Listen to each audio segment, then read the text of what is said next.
तो कीव से पहले ज़ेलेंस्की को एक और बड़ा शहर बचाना होगा। किस बड़े शहर का जिक्र कर रहे हैं, आइए अब ये आपको बताते हैं। दरअसल ये उनके लिए आग का समंदर पार करने जैसा होगा। डॉनबास को लेकर व्लादिमीर पुतिन का फाइनल ऑर्डर बस आने ही वाला है और पुख्ता रिपोर्ट यह है कि अगले 24 घंटे के अंदर पुतिन की फौज इस नए शहर पर कब्जा करने के लिए आगे बढ़ जाएगी। पुतिन पहले ही सेवेरोडोनेत्स्क पर कब्जा कर चुके हैं और उनके लड़ने के तरीके से लगता है कि उनके नए मिशन पर भी बहुत खून खराबा होगा।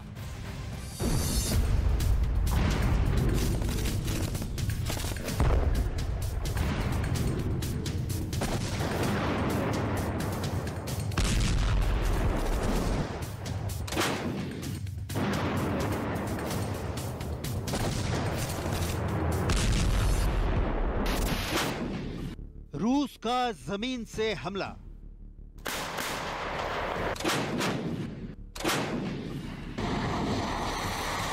यूक्रेन की धरती पर आसमान से अटैक।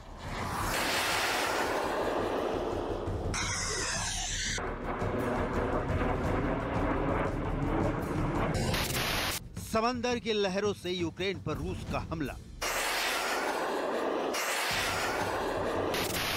रूस की मिसाइलों पर लिखा यूक्रेन के शहरों का नाम।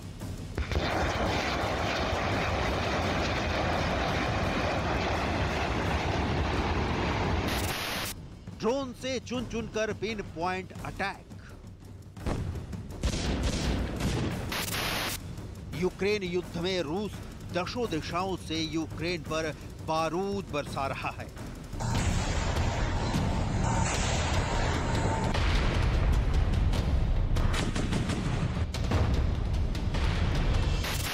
डॉनबास के मोर्चे पर तो जैसे रूस की सेना कयामत बरसा रही है।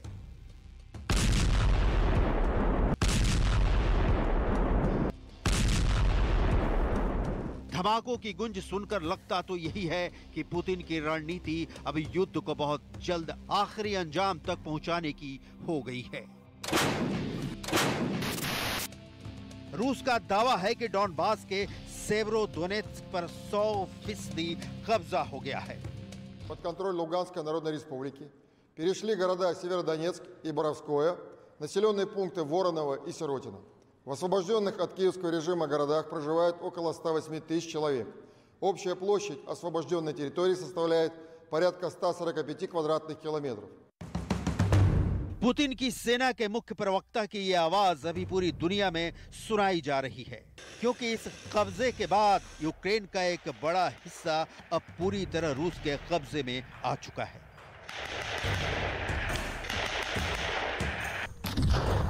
डॉनबास की लड़ाई अचानक यू टर्न ले चुकी है और पुतिन के बारूदी बवंडर में ज़ेलेंस्की की सेना के मोर्चे बर्बाद होते चले जा रहे हैं।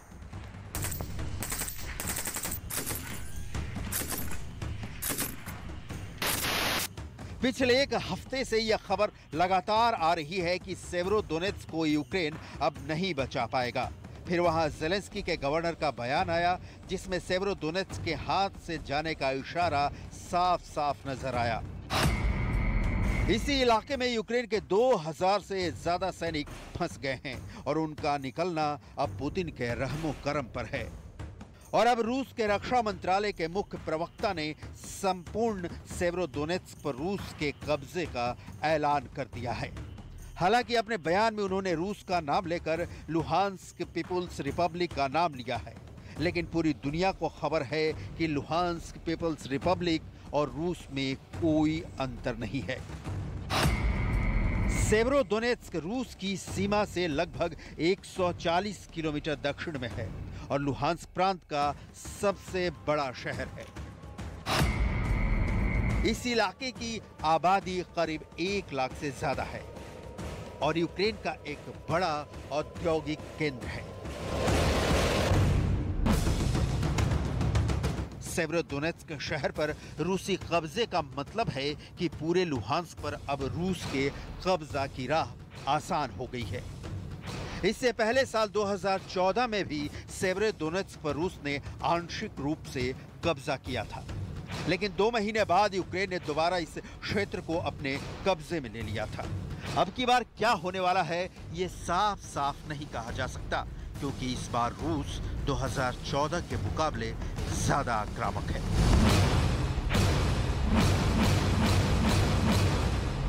Вооруженные силы Российской Федерации продолжают наносить удары по военным объектам на территории Украины.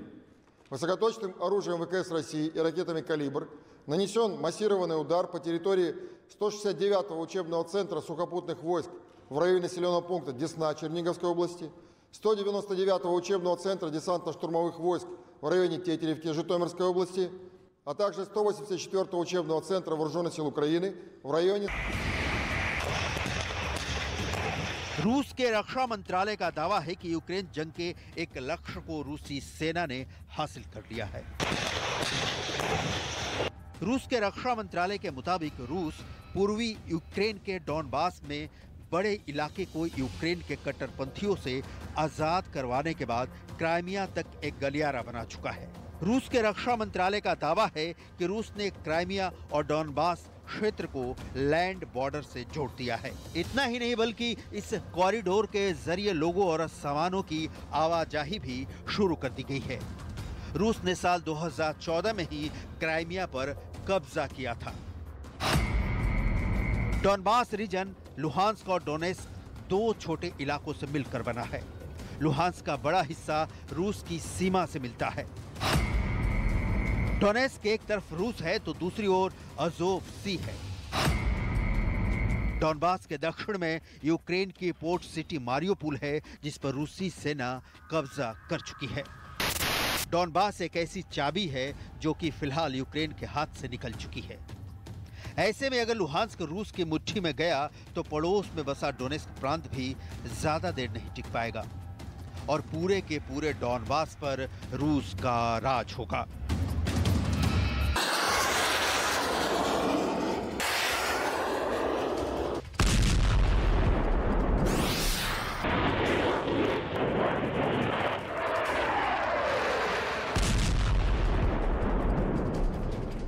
इसीलिए सेवेरोडोनेत्स्क को अपनी मुट्ठी में करने के लिए रूस की सेना ने पिछले दिनों पूरी ताकत झोंक दी थी और उसका साथ देने के लिए पुतिन के सबसे वफादार चेचन कमांडर रमजान कादिरोव ने भी अपने खूंखार कमांडर मूसा अखमातोव को जंग में उतार दिया, जिनके हमलों के कई वीडियो भी कादिरोव ने जारी किए थे और दावा किया था कि जल्द ही वो सेवेरोडोनेत्स्क की जंग जीत लेंगे। कादिरोव ने जो वीडियो जारी किया उसमें उनके लड़ाके यूक्रेन की सेना पर ताबड़तोड़ गोलियां बरसाते दिखाई दिए थे।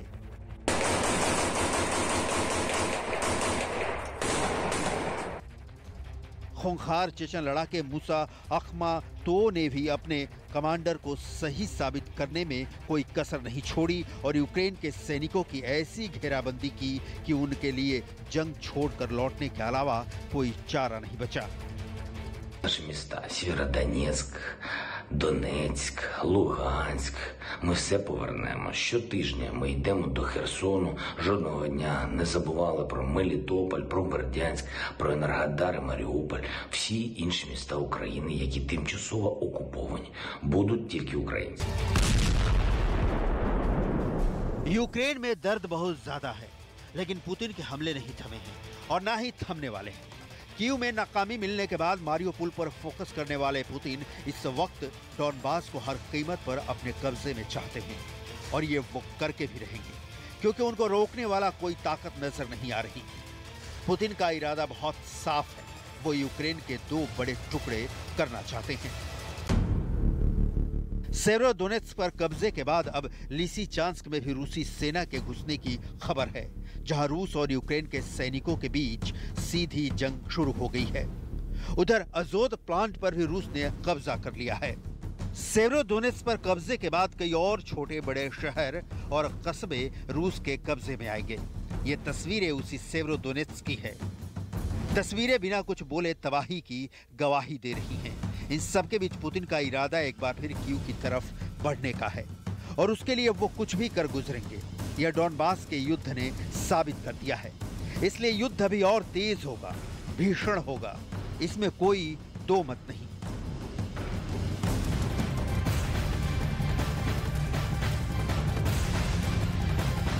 रूस और यूक्रेन के बीच उस टापू पर बहुत बड़ी जंग चल रही है जो सांपों के लिए बदनाम है। सबसे ज्यादा बात करें तो पुतिन ने इस आइलैंड पर कब्जा किया है।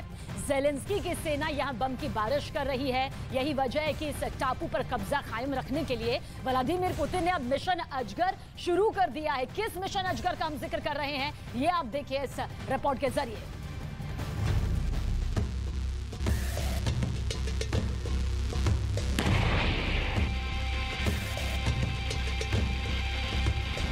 ना आदमी का बसेरा है, ना जानवरों का डेरा है।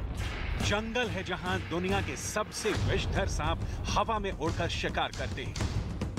चारों ओर से काला सागर के खारे पानी से घिरा हुआ रिहाइश के मुताबिक ही नाम है स्नेक आइलैंड। यूक्रेन के सबसे बड़े बंदरगाह ओडेसा से 80 किलोमीटर दूर, 2014 से रूस का हिस्सा बने क्राइमिया से 270 किलोमीटर दूर। स्नेक आइलैंड 18 हेक्टेयर में फैला है। यह आइलैंड उत्तर पश्चिमी काला सागर में है। बहुत छोटा सा है स्नेक आइलैंड, लेकिन इसकी पोजीशनिंग आप समझेंगे तो एहसास होगा कि पुतिन इस पर कब्जा बरकरार रखने और ज़ेलेंस्की इस पर आधिपत्य स्थापित करने के लिए कहां तक जा सकते हैं।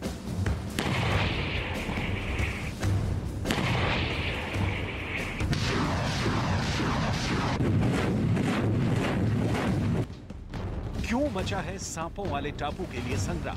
क्यों ज़ेलेंस्की जब तक जीतेंगे नहीं तब तक छोड़ेंगे नहीं कि जिद पर अड़े?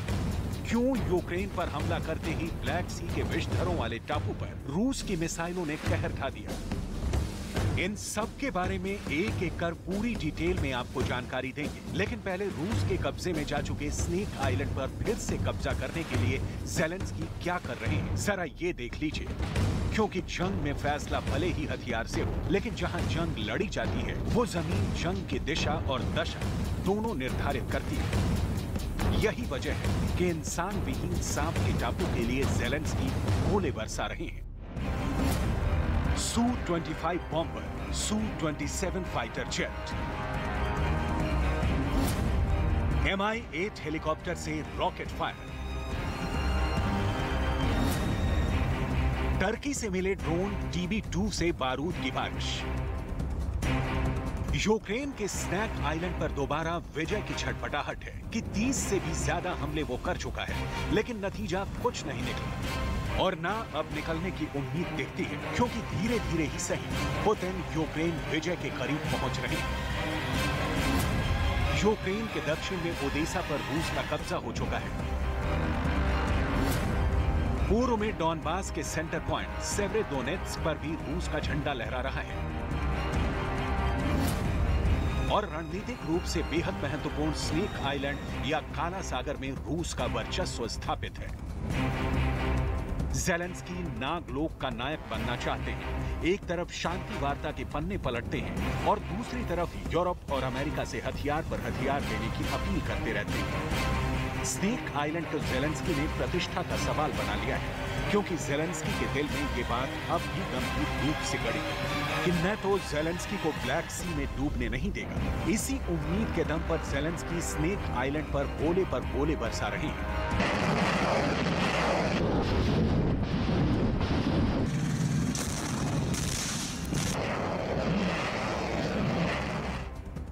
इतने दिनों के युद्ध में जब नेटो ने ज़ेलेंस्की का जितना चाहिए साथ नहीं दिया, तो स्नेक आइलैंड पर कब्जे में नेटो यूक्रेन का साथ क्यों देगा?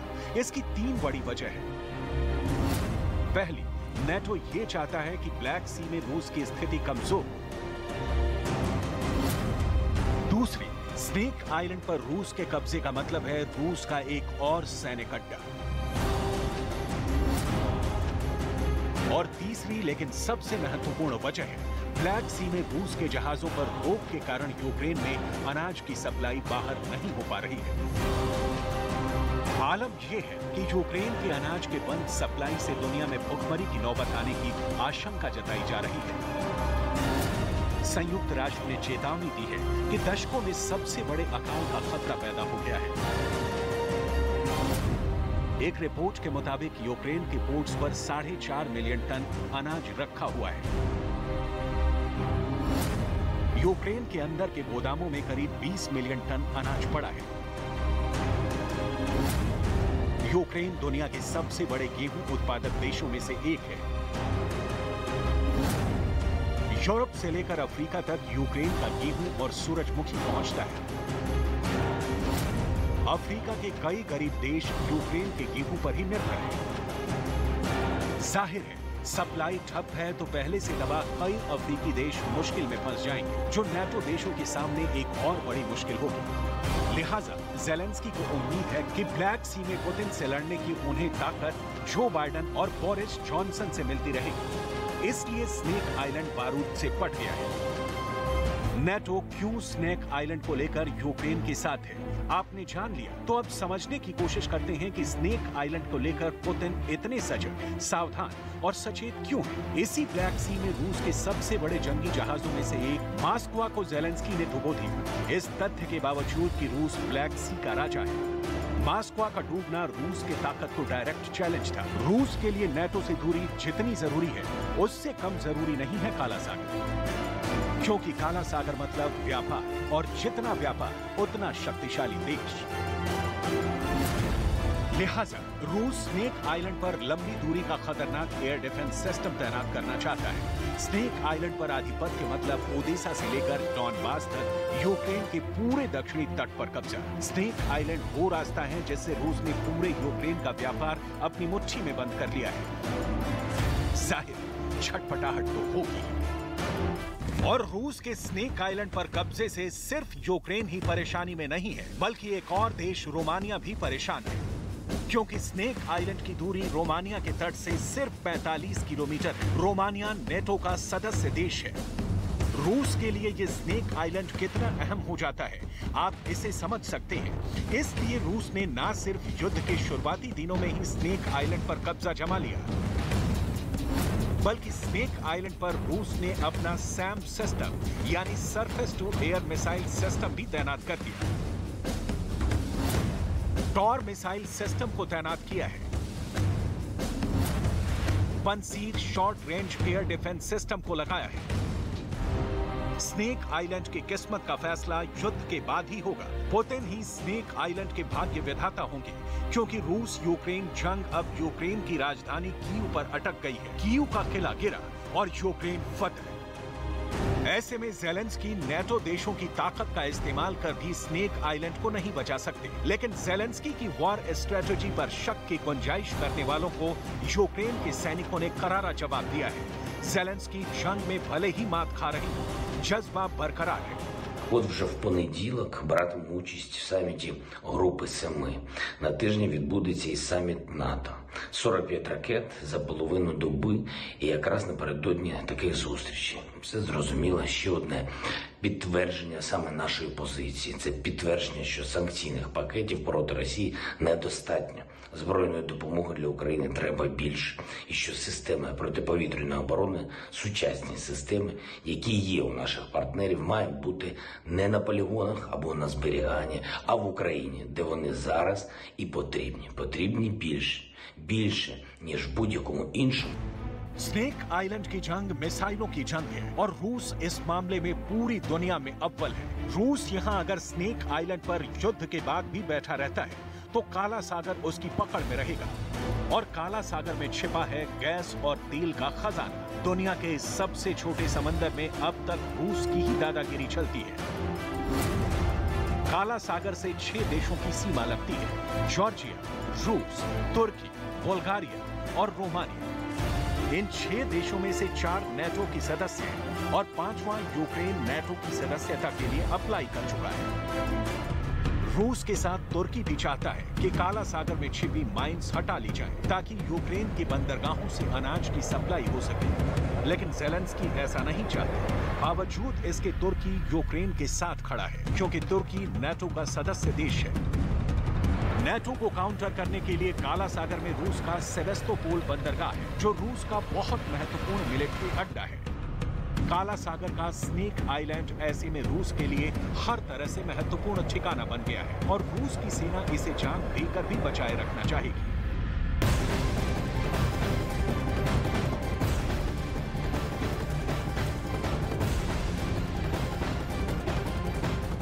इस महायुद्ध पर एक और बड़ी खबर आप तक पहुंचा दें। नेटो को लेकर ये एक बड़ी खबर सामने आई है। रूस के खतरे को देखते हुए नेटो अपने 3 लाख सैनिकों को हाई अलर्ट पर रखने की तैयारी कर रहा है। और यही नहीं, सैन्य गठबंधन में मौजूदा रेस्पॉन्स फोर्स को मजबूत बनाने की तैयारी का ऐलान यहां पर किया गया। हाई अलर्ट पर 3 लाख सैनिक किए गए हैं। बड़ी तैयारी देखिए किस तरह से सामने आई है। महायुद्ध ब्रेकिंग के जरिए महायुद्ध के बीच नेटो की तैयारी सामने आई है। अलर्ट पर नेटो की सेना, और नेटो साफ तौर पर कह चुकी है कि रूस की सेना से कई गुना बड़ी और मजबूत हमारी सेना। और जाहिर सी बात है, यूक्रेन और रूस की सेना की तुलना करें तो रूस की सेना भले ही भारी पड़ती नजर आती है, लेकिन जब नेटो का जिक्र होता है तो जाहिर सी बात है, ये तादाद बढ़ जाती है। इंडिया का प्राइड, मेरा प्राइड, वीकेसी प्राइड, कड़ी मेहनत का जश्न मनाइए।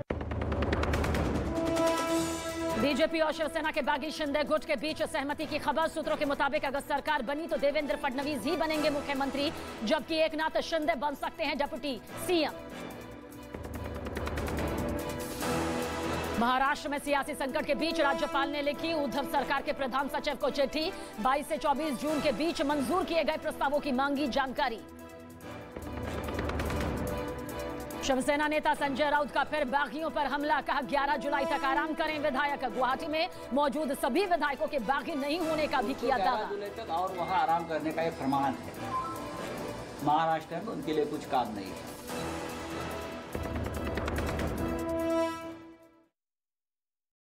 क्योंकि अब तक प्रधानमंत्री ने कुछ ऐसे कड़े फैसले लिए हैं जो साबित करते हैं कि भारत किसी के दबाव में नहीं आएगा, जिनमें एक है रूस से तेल का आयात जारी रखना और दूसरा है यूक्रेन जंग पर रूस के खिलाफ कड़ा बयान न जारी करना। मतलब ये कि बिना डरे, बिना किसी के दबाव में आए भारत ने रूस से अपनी दोस्ती निभाई। प्रधानमंत्री ने यूक्रेन का मुद्दा शांति से सुलझाने की अपील तो की, लेकिन उस पर हमले के लिए रूस की कड़ी आलोचना कभी नहीं की। जबकि अमेरिका और यूके जैसे देश चाहते थे कि भारत उस भेड़चाल का हिस्सा बने जिसमें पश्चिम और यूरोप जैसे देश पहले से शामिल हैं। लेकिन प्रधानमंत्री नरेंद्र मोदी ने किसी भी मन से ये नहीं किया। एक रिपोर्ट में दावा किया गया कि जर्मनी गए प्रधानमंत्री से G7 देश उम्मीद कर रहे हैं कि वो रूस से तेल मंगवाना कम करेंगे, क्योंकि उन्हें लगता है कि ऐसा करने पर रूस पर दबाव बढ़ेगा। अमेरिका तो खुलकर ये बात कह भी चुका है। वो शुरू से चाहता है कि दुनिया भर के देश यूक्रेन के मुद्दे पर उसके साथ खड़े हों। लेकिन जैसा अमेरिका ने चाहा वैसा हुआ नहीं। जिन देशों ने खुलकर अमेरिका को बताया कि वो अपने हितों को प्राथमिकता देंगे, उनमें भारत भी शामिल है। लेकिन G7 के सम्मेलन के जरिए बाइडेन एक बार फिर कोशिश कर रहे हैं। उनकी ओर से बयान जारी करके प्रधानमंत्री नरेंद्र मोदी तक पैगाम भी पहुंचाया गया। 2 दिन पहले वहां के नेशनल सिक्योरिटी कोऑर्डिनेटर जॉन किर्बी ने बयान दिया था कि बाइडेन प्रशासन ये सुनिश्चित करना चाहता है कि पुतिन पर दबाव बढ़ता रहे। उन्होंने ये भी बोला था कि मौजूदा हालात में अमेरिका के पास भारत से चर्चा करने के लिए बहुत कुछ है। जाहिर है बाइडेन प्रधानमंत्री पर दबाव बनाने की कोशिश कर रहे हैं, क्योंकि वो ये जानते हैं कि भारत न झुकेगा और न ही ब्लैकमेल होगा। क्योंकि यूक्रेन जंग के बाद भारत ने रूस से तेल आयात कम नहीं किया, बल्कि पिछले कुछ हफ्तों में इसमें बढ़ोतरी हुई है। जबकि एक रिपोर्ट में दावा किया गया कि अमेरिकी अधिकारियों ने तेल के आयात पर भारत पर प्रेशर डाला है और संदेश दिया है कि वो रूस से आयात पर प्रतिबंध में बढ़ोतरी देखना चाहता है, जिसका भारत ने भी जवाब दिया। भारत G7 का हिस्सा नहीं है, लेकिन प्रधानमंत्री नरेंद्र मोदी इस सम्मेलन में विशेष रूप से आमंत्रित किए गए, क्योंकि भारत एशिया की एक बड़ी ताकत है। और सबसे बड़ी बात, यूक्रेन जंग के बाद भारत दुनिया के देशों की गुटबाजी का हिस्सा नहीं बना।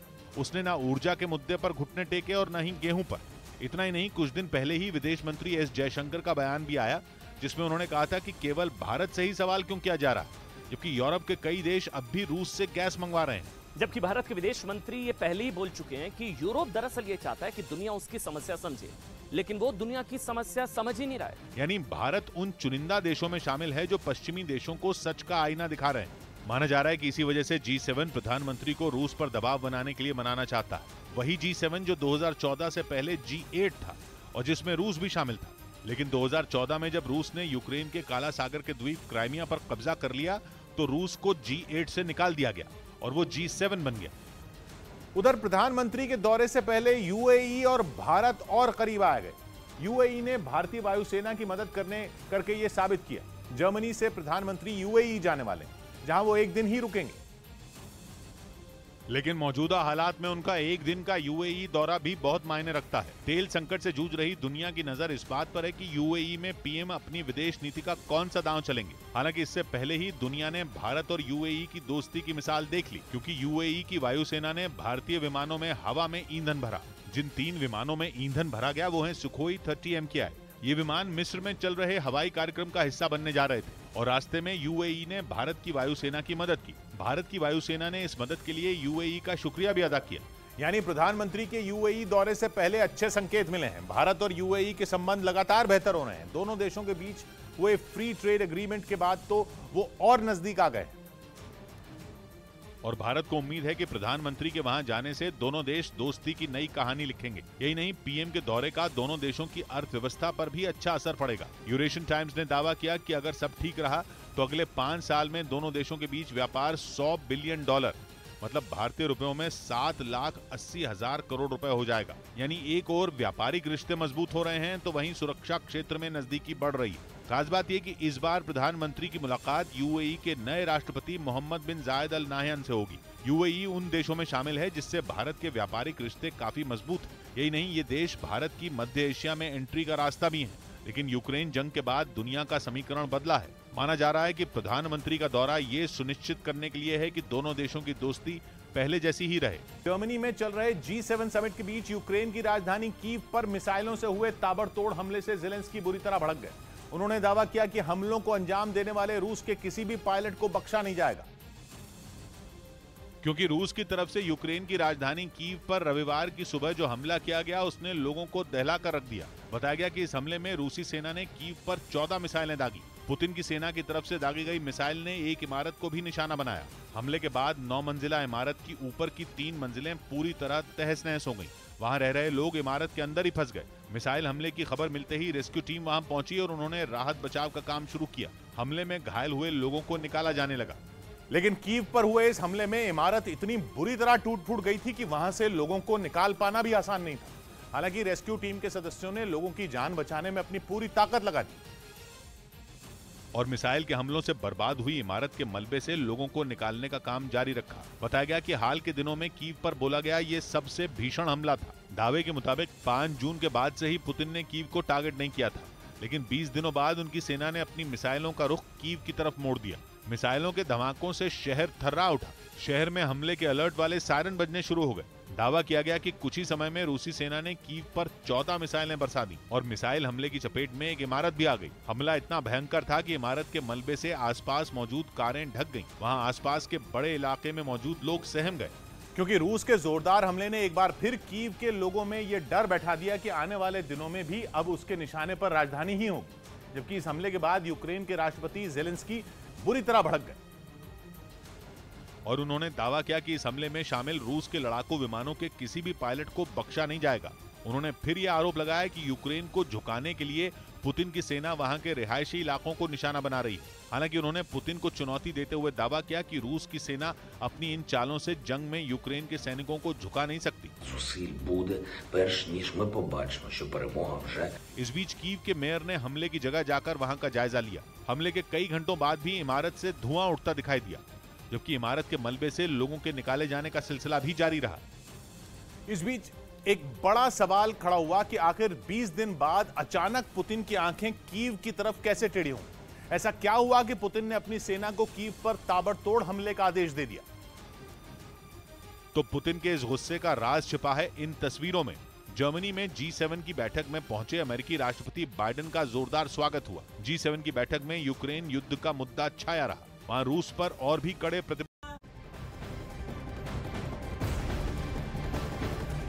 और इस वक्त की बड़ी खबर की तरफ रुख करेंगे। रूस यूक्रेन से जुड़ी जंग पर बड़ी खबर सामने आ रही है। क्रेमेचक में शॉपिंग मॉल पर मिसाइल दागी गई है, जिसके चलते 16 लोगों की मौत, वहीं 59 लोग जख्मी भी हुए हैं। इस हमले में राष्ट्रपति ज़ेलेंस्की ने रूस को आड़े हाथों लिया। आरोप है कि वहां रूस ने मिसाइल गिराई थी, जिससे पूरा का पूरा शॉपिंग कॉम्प्लेक्स देखिए किस तरह से ध्वस्त हो गया, तबाह हो गया, जिसके बाद मलबा ही मलबा नजर आया और इस मलबे के नीचे कई लोगों के दबे होने की भी आशंका जताई गई थी। हालांकि वहां रेस्क्यू ऑपरेशन अभी भी जारी है और इसी बीच राष्ट्रपति ज़ेलेंस्की ने रूस के इस कदम की तुलना आतंकी हमले से की है। तो रूस के हमले से भड़क गए ज़ेलेंस्की।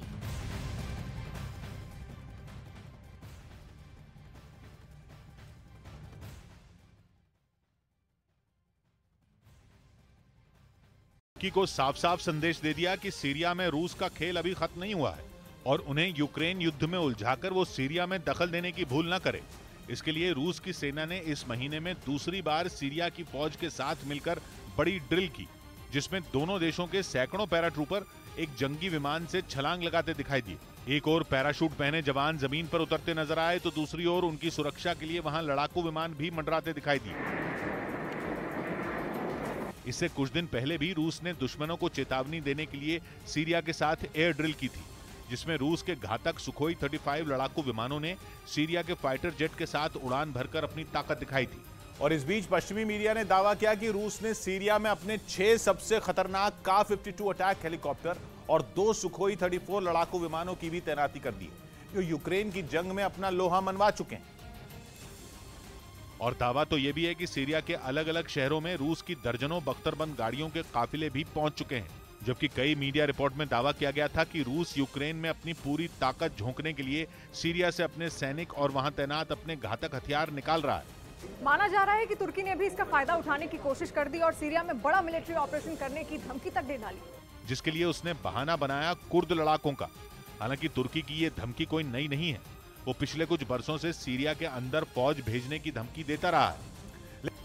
यूक्रेन की सेना ने एक वीडियो जारी किया जिसमें उसके सैनिक रूस के टैंक को बारूदी सुरंग से तबाह करते दिखाई दिए। यूक्रेन ने दावा किया कि रूस की फौज लैंडमाइन से बचने के लिए सड़क के बजाय खेतों से गुजर रही थी, लेकिन यूक्रेन के जवानों ने खेतों में भी बारूदी सुरंग बिछाकर उस टैंक को बर्बाद कर दिया।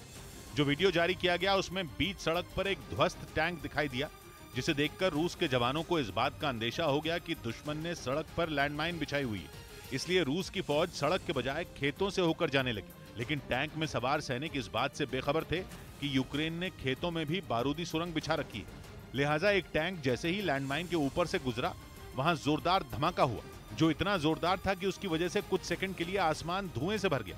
हालांकि रूस के इस काफिले में कुछ और टैंक भी थे जो हमले से बचने के लिए वहीं रुक गए, लेकिन एक टैंक दुश्मन के जाल में फंसकर धमाके की वजह से पूरी तरह तबाह हो गया। यूक्रेन ने दावा किया कि उसने वहां मौजूद सभी टैंकों पर ताबड़तोड़ हमले कर उन्हें नष्ट कर दिया। वहीं विदेशी कर्ज चुकाने में नाकाम होने के बाद अमेरिका रूस पर नई पाबंदियों की बौछार करने की तैयारी में जुट गया, जिसकी वजह से 100 साल के बाद विदेशी कर्ज का भुगतान करने में डिफॉल्टर हो चुके रूस की मुश्किल और बढ़ सकती है और रूस पर नए प्रतिबंधों की यह बरसात हो सकती है जर्मनी में चल रही G7 की बैठक के दौरान। अगर ऐसा हुआ तो ये रूस की अर्थव्यवस्था के लिए बहुत बड़ा झटका होगा, क्योंकि पश्चिमी मीडिया ने दावा किया कि इस बार अमेरिका ने अपने सहयोगी देशों के साथ मिलकर पुतिन को यूक्रेन में युद्ध लड़ने लायक नहीं छोड़ने का प्लान तैयार किया है, जिसके तहत रूस की उन रक्षा कंपनियों और कमाई के दूसरे बड़े साधनों को निशाने पर लिया जाएगा जिनकी वजह से पुतिन को जंग के बीच भी मोटा मुनाफा हो रहा है। और रूस ने यह दलील भी दी कि वो अपनी करेंसी रूबल में कर्जदारों को भुगतान करने के लिए तैयार है, लेकिन नियम रूस को इसकी इजाजत नहीं देते। जबकि रूस की आर्थिक हालत अभी इतनी खराब नहीं हुई है कि वो 4000 करोड़ रुपए का कर्जा भी न दे पाए, लेकिन परेशानी तो इसलिए हुई क्योंकि उसके पास देने के लिए इतने डॉलर नहीं थे। उसके बैंकों पर प्रतिबंध लगा दिए गए हैं और उन्हें बैंकिंग सिस्टम से ही बाहर कर दिया गया है, जिसकी वजह से वो रूबल को डॉलर में बदलने में भी नाकाम है। जबकि अमेरिकी बैंकों ने रूस पर ही बैन लगा दिया है। अमेरिका के बैंकों में तो रूस का बहुत बड़ा विदेशी मुद्रा भंडार जमा है, लेकिन रूस अपने ही पैसे को छू तक नहीं पा रहा। दोनों परेशानियों की वजह से इस वक्त रूस बुरी तरह लाचार है। ऐसे में नए प्रतिबंध उसकी लाचारी को और बढ़ाने वाले साबित हो सकते हैं।